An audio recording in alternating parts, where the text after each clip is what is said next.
Regresamos con argumentos y seguimos hablando de temas que nos interesan a todos. De hecho, acá en el corte, bueno, nuestros camarógrafos, nuestro equipo técnico tiene muchas preguntas y están conversando con nuestro invitado.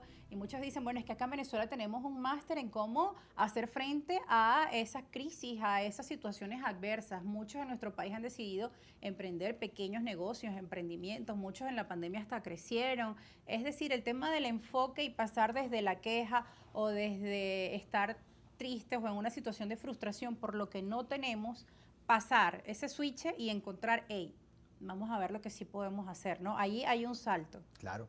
¿Por qué? Porque le han dado protagonismo no solamente a sus emociones, sino a lo racional. A ver, hay cosas que tenemos que darles un contexto diferente. Por ejemplo, asumir o creer que si yo emprendo un negocio, ese negocio desde el principio todo va a marchar maravilloso y todo va a ser un camino de rosa, eso es una mentira. O sea, alguien que emprende tiene que saber que se va a encontrar con muchos obstáculos. Ahí entra el principio de aceptación. Yo acepto que si decido formar un negocio, ese negocio va a tener muchos obstáculos porque eso es parte de la vida. Es normal. Ahora, el que se cae a mentiras, como decimos nosotros, ¿qué se dice? Todo va a ser positivo, no va a haber obstáculos y todo será un crecimiento bárbaro. Y cuando le aparece la primera adversidad, se arrodilla, se siente mal y se frustra. ¿Por qué? Porque no lo estaba esperando. ¿Y por qué no lo estaba esperando? Porque la expectativa que se hizo fue desde el optimismo ingenuo, no desde el optimismo racional. ¿Sabes que eso me hace recordar una historia de Michael Phelps, que él en sus entrenamientos se visualizaba no solo ganando, sino también con las circunstancias que podría atravesar en el camino? ¿Qué pasa si le daba un calambre, si había una persona con una mayor velocidad, más joven, etcétera? ¿Quiénes eran sus contrincantes? ¿Cómo iba? O sea, veía todo lo que podía pasar en una competencia, de manera que si le pasaba, pues ya él estaba preparado mentalmente a cómo asumir eso que podría pasar. Esa quizá mentalidad de prever y ir un paso adelante, ¿no? También es importante. Mira, qué buen ejemplo que estás colocando, porque bueno, me encanta el mundo del deporte porque soy parte de ese espacio por los deportistas con los que trabajo. Y cuando hablas de Michael Phelps, ¿qué deportista más optimista que Michael Phelps? ¿Qué es optimismo? Para que la gente podamos repasar el concepto. Optimismo es juzgar la realidad de la manera más favorable posible. Fíjate, juzgar. Una persona optimista es una persona que juzga. Y juzgar tiene que ver con un elemento muy racional, con un análisis de riesgo. O sea, el más optimista no es el que niega la realidad y todo es positivo. El más optimista es aquel que sabe y entiende todo lo que le puede suceder en una acción. Desde lo peor que le puede pasar hasta lo mejor. Él no se cae a mentira. El optimista racional no se cae a mentira. Él está claro, pero él es profundamente optimista porque asume que eso que va a intentar hacer, a lo mejor le va a pasar y se le va a dar. Y tener el plan B. Y tiene como opción en su mente que si no se da es parte de la realidad. Entonces no entra en un acto irracional. ¿Qué es un acto irracional? Pensar que las cosas siempre se van a dar cuando yo les quiera intentar. Eso es irracional. Es como el que se frena por el fracaso. Fracasé y me acobardé. Fracasé y me deprimí. Fracasé y me decepcioné. ¿Pero por qué te decepcionaste? Porque te hiciste la idea de que nunca iba a pasar. Por ejemplo, imagínate tú, un beisbolista que no tenga buena relación con el fracaso. Si sabemos que, sabemos que un gran bateador en el béisbol, de cada 10 turnos, si mete 3 hits y falla 7 veces, es un fenómeno. Tiene averaje de 300. El único deporte donde fallando más que acertando es el béisbol. Entonces, ¿por qué ese deporte es tan complicado, el béisbol? Porque la psicología de un beisbolista tiene que ser a la inversa. Wow. O sea, fíjate, yo soy un grande liga asumiendo que yo fallo más que acertar. Eso rompe la lógica que nos han enseñado. ¿Cuál es la lógica? No, yo soy bueno cuando tengo más aciertos que desaciertos. No, en el béisbol es al revés. Tú eres bueno teniendo más desaciertos que aciertos.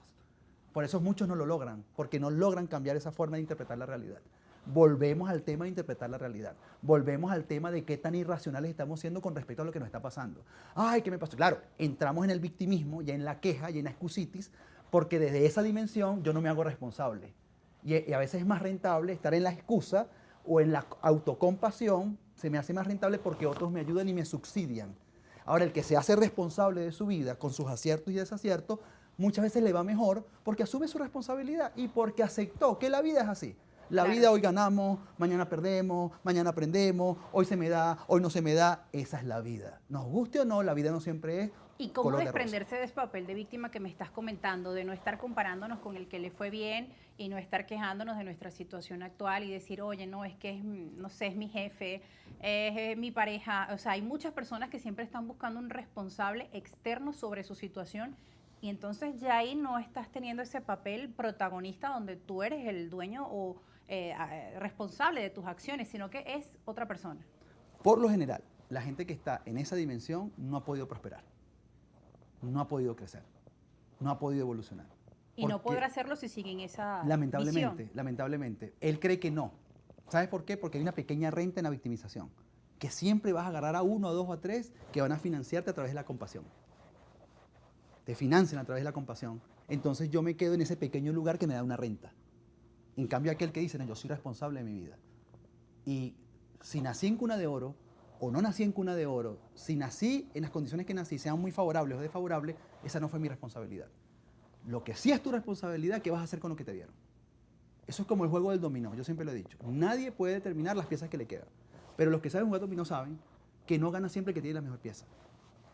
Gana dominó el que maneja mejor las piezas. La estrategia. El que maneja mejor las piezas. Y mucha gente ha tenido las peores piezas en la vida y las ha sabido mover. Sí. Y ha avanzado. Bueno, la vida es eso. Claro. La vida es eso. Ahí volvemos al tema del libre albedrío. Ahí volvemos al tema de la autonomía. Ese es el poder que Dios nos dio. Y tenemos que asumirlo porque tenemos dones, habilidades, destrezas. Es el mejor activo que tenemos. Es la mejor riqueza que tenemos. No el carro que tienes, no la platica que tienes debajo del colchón, no la casa. No, es tu talento. Y eso es lo que hay que invertir. El Estado debe invertir en el talento. La empresa privada debe invertir en el talento. Los jefes deben invertir en el talento, en las habilidades, en las destrezas. Ese es nuestro mejor activo. Ahora, hay una pregunta por parte de la audiencia con respecto a esto, ¿no? A la profesionalización, al talento. Acá el señor nos escriben de una cuenta en Twitter, vamos a leer aquí en Argumentos, ¿cómo no frustrarse en este país con los sueldos por el suelo? Montas un negocio, hay que pagar muchos peajes en los diferentes entes públicos y luego los cuerpos de seguridad también extorsionan para dejarte trabajar. Bueno, acá es una persona que habla de un emprendimiento y de muchas limitaciones que pueden surgir en el camino. ¿Cómo enfrentarse y cómo no frustrarse ante eso? Ahora, lo primero, yo lo aplicaría de esta forma. Si yo estoy trabajando con esa persona, yo le diría, mira, existen 3 elementos en la psicología que se llaman personalización. Contexto externo, contexto interno irracional y contexto interno racional. El contexto externo que dice, nada depende de mí. Y ese está asesorado por el fatalismo. El contexto interno irracional que dice, todo depende de mí. Y esa persona está profundamente en depresión. Son 2 extremos del pensamiento. Ahora, todo eso que dice el Señor es verdad, eso pasa. Eso es contexto externo. No vamos a decir que eso es mentira. Pero lo que yo le diría a esa persona es, a pesar de eso, busca la forma de crearte un espacio para poder salir adelante. Y cuando creas que no puedes, a pesar de toda esa adversidad que es real, busca a 1 o 2 o 3 personas que han estado en la misma condición que tú y lo han logrado. Y lo han logrado. Eso es lo que yo siempre hago. Eso es lo que, claro, porque eso es lo que te dice, ya va, si él está en el mismo contexto que yo y tiene las mismas adversidades que yo y le dio la vuelta, ¿por qué yo no? Ah, que es difícil, que es complicado. Bueno, ahí tomas tu decisión. Luchas contra el contexto y buscas la forma de que el contexto no te venza, tratando de sacar toda tu creatividad e innovación, como lo ha hecho mucha gente en este país, o tomas la alternativa, como ha hecho otra gente, que se mueve del país y busca otra oportunidad. Lo importante es que te muevas y que entres en acción y que crezcas.